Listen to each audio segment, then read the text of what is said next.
Assalamualaikum dan salam sejahtera, bersama saya Muhammad Dihya Sahlan dalam Berita Pagi Sabah edisi Ahad 9 Mei 2021. Baik perkembangan semasa COVID-19, Sabah merekodkan sebanyak 63 kes baharu positif COVID-19 malam, menjadikan jumlah kumulatif kini 58,796 kes. Satu kes kematian dilaporkan di Sandakan, manakala satu lagi kluster baharu dikesan iaitu kluster keramat di Semporna. Dalam kenyataan Menteri Kerajaan Tempatan dan Perumahan Datuk Seri Panglima Masidi Manjun, kluster keramat berlaku di Mukim Tampi-Tampi. Kes indeks merupakan pekebun lelaki 73 tahun yang dilaporkan pengsan di kebun berhampiran rumahnya, kemudian disahkan positif selepas dibawa ke Hospital Semporna. Kluster berkenaan mencatatkan jumlah kumulatif 9 kes. Ia termasuk isteri, anak, menantu serta cucu kes indeks serta seorang guru di SK Tampi-Tampi. Aktiviti pengesanan kontak rapat serta mengenal pasti punca jangkitan sedang giat dijalankan. Sementara itu, 25 kes daripada kes baharu berpunca dari saringan kontak rapat, 18 kes saringan bergejala, 13 kes dari kluster baharu dan sedia ada, serta 7 kes dari lain-lain kategori.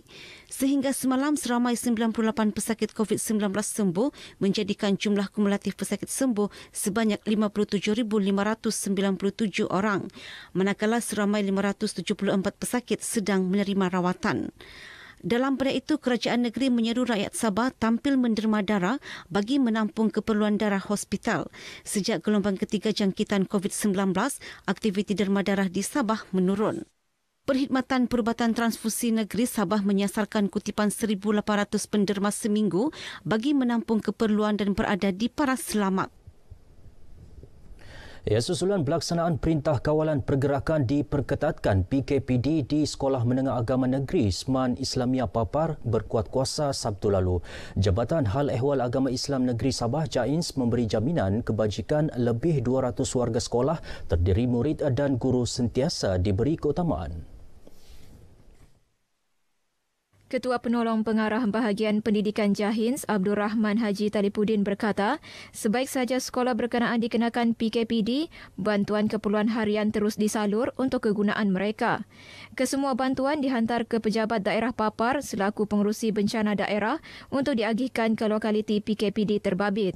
Makan dan minum terjamin dan keperluan harian dan juga keperluan semasa juga telah dibekalkan bersama, dan ibu bapa dah perlu risaulah sebab keperluan mencukupi. Ya, begitu juga keselamatan memang dititik beratkanlah. Abdul Rahman bercakap kepada RTM di pejabatnya di Wisma Muiz Kota Kinabalu ketika diminta mengulas kebajikan pelajar susulan pelaksanaan PKPD di Seman Islamia Papar. Beliau turut menzahirkan ucapan terima kasih kepada pihak yang prihatin menyalurkan sumbangan dan bantuan untuk kegunaan pelajar dan guru terlibat. Abdul Rahman juga mengajak orang ramai terus mendoakan warga sekolah yang disahkan positif COVID-19 agar dikurniakan kekuatan dan kesembuhan. Pengamal media turut dikategorikan sebagai petugas barisan hadapan yang berperanan mendapatkan maklumat tepat dan sahih kepada orang ramai meskipun berdepan cabaran pandemik COVID-19. Menurut Timbalan Menteri di Jabatan Perdana Menteri Ekonomi Datuk Arthur Joseph Krupp, maklumat sahih yang disalurkan kepada orang ramai khususnya berkaitan COVID-19 secara tidak langsung mendidik masyarakat patuh SOP yang ditetapkan bagi membendung penularan pandemik itu. Dalam waktu darurat dan PKP ini, ramai daripada masyarakat tidak dapat keluar. Mereka mengharaplah kepada pihak media untuk menyampaikan berita yang betul, khususnya segi perkembangan berita tentang keselamatan negara, fakta-fakta dan maklumat tentang vaksin COVID-19. Beliau ditemui media dalam sesi libat urus media zon pedalaman di Keningau.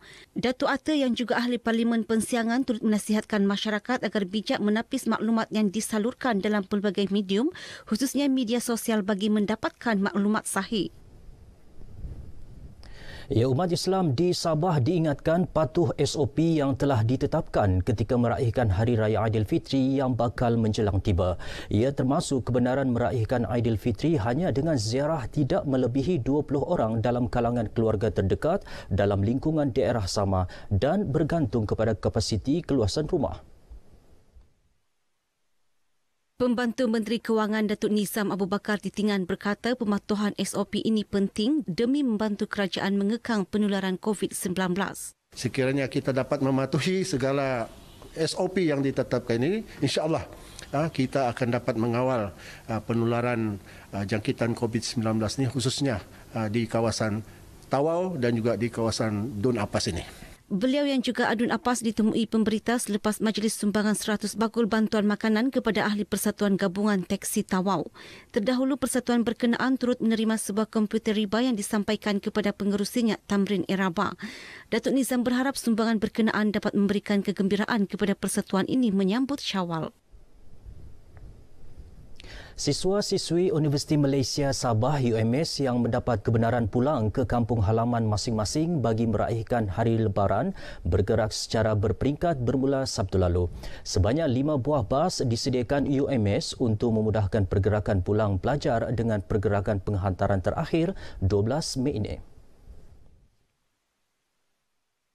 Seramai 2,824 atau 38% daripada 7,395 pelajar UMS yang tinggal di kampus UMS telah mengisi borang khas untuk pulang ke kampung halaman yang disediakan pihak universiti. Ia susulan keputusan kerajaan yang membenarkan pelajar pulang kembali ke rumah sempena Hari Raya Aidilfitri, kecuali pelajar dari Sarawak dan beberapa negeri di Semenanjung yang sedang menjalani Perintah Kawalan Pergerakan PKP. Dalam masa yang sama juga seramai 4,500 lagi akan tinggal dalam kampus dan mereka akan diberikan kemudahan, maknanya kita akan sediakan makanan dan juga mereka akan dijagakan kebajikan masing-masing.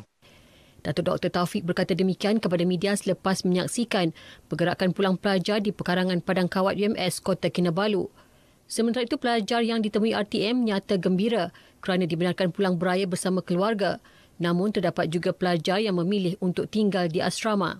Sangat gembiralah dan sangat berterima kasih sama KPT dan UMS sebab walaupun saya sebagai seorang pelajar praktikal sekarang tapi tetap tidak tercicir untuk balik kampung. Sangat bersyukurlah ya sebab walaupun kami stuck dalam sini tapi pihak Kementerian Pelajaran dan UMS berusahalah untuk mengantar student ini balik kampung masing-masing. Saya pilih untuk kekal kat sini dah, lagipun ada kekangan akademik dan sebagainya.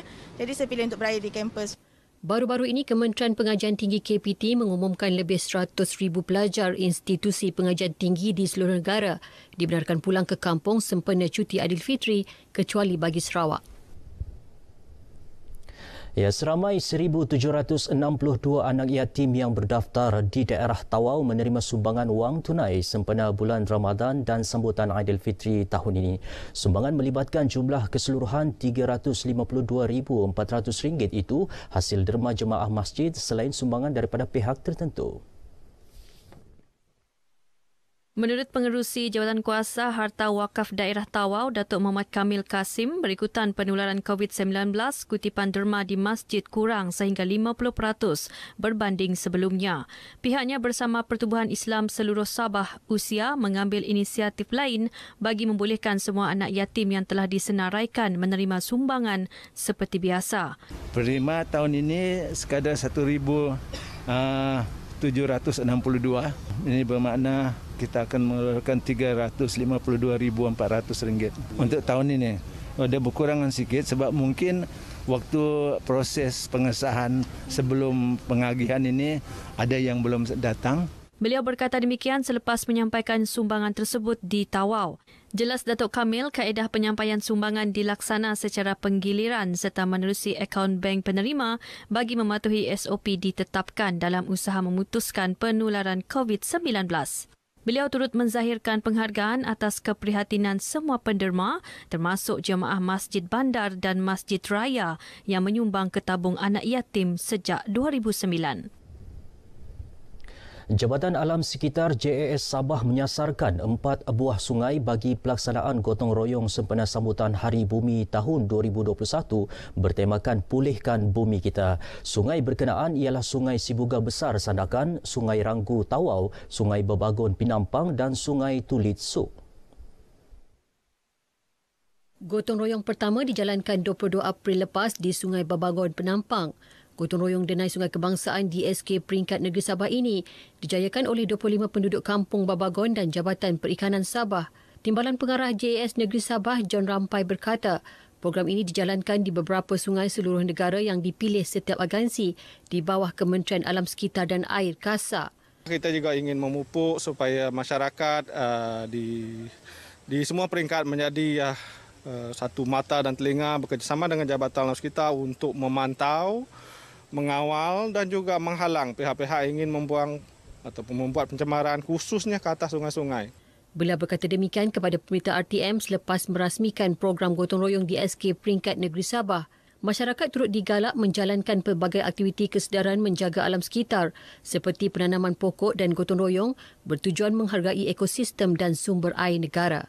Pendapat saya tentang program ini, ia sangat bagus untuk komuniti di sekitar di sini dan terutama untuk student macam kami, dan juga kalau ada program seperti begini kami tetap akan mau join. So hari ini saya belajar agak banyak benda lah. Antaranya macam mana kita perlu melepaskan anak ikan, apa yang patut kita buatlah untuk menjaga alam sekitar kita ni. Sebanyak 12 institut pengajian tinggi IPT awam dan swasta akan terlibat menjayakan siaran langsung Expo Pendidikan Digital paling panjang tanpa henti minimum 24 jam peringkat kebangsaan untuk dimasukkan dalam The Malaysia Book of Records MBOR. Program itu yang akan bermula 6 petang 26 Jun dan berakhir 6 petang 27 Jun akan diadakan di sebuah pusat peranginan terkemuka di Kerambunai. Program merupakan kolaborasi pintar antara Persatuan Orkestra Muzik Bambu Tampar Ruli Sabah dengan Sektor Pembangunan Murid Pejabat Pendidikan Daerah Tuaran Kolej Kiara dan Tim Flashy. Menurut pengarah program berkenaan Stanley Misun, Expo Pendidikan Digital itu bertujuan mendedahkan kursus-kursus yang ditawarkan IPT di seluruh negara. Ia akan memberi manfaat kepada 2.9 juta penduduk Sabah. Fokus kami adalah yang baru sahaja tamat SPM dan juga kepada mereka-mereka yang sudah lama tidak dapat melanjutkan pelajaran akibat kekangan untuk melanjutkan pelajaran. Stanley berkata demikian kepada media sempena pelancaran ringkas program berkenaan di Kota Kinabalu yang disempurnakan Menteri Pembangunan Luar Bandar Sabah, Datuk Jahid Jahim. Sementara itu, Datuk Jahid menyambut baik pelaksanaan program berkenaan.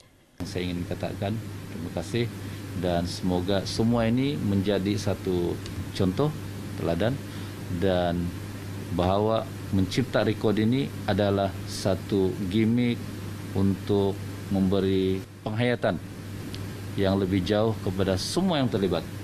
Program akan diadakan secara maya melalui platform Facebook page CR Stanley Malaysia yang sudah berjaya menjangkau 2.1 juta tontonan.